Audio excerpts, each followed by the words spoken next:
তাদের প্রতি বিনীত অনুরোধ করছি আপনারা দ্রুত মঞ্চটি খালি করে দেবেন। আমরা প্রোগ্রামটি একটু পরেই শুরু করে দেব। আপনাদের দৃষ্টি আকর্ষণ করছি যারা মঞ্চে দাঁড়িয়ে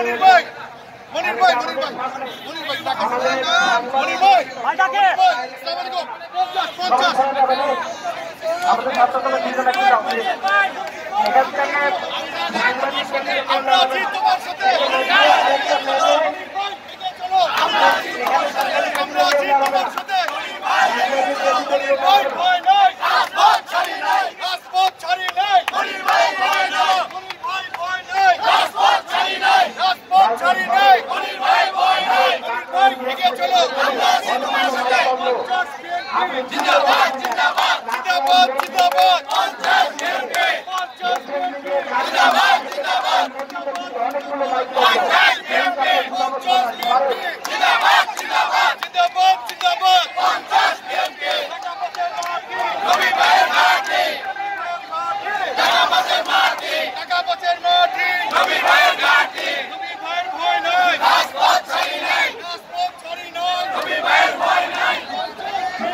আমরা আবারও বলছি আমাদের সাংবাদিক এখানে আইডেন্টি কেউ যারা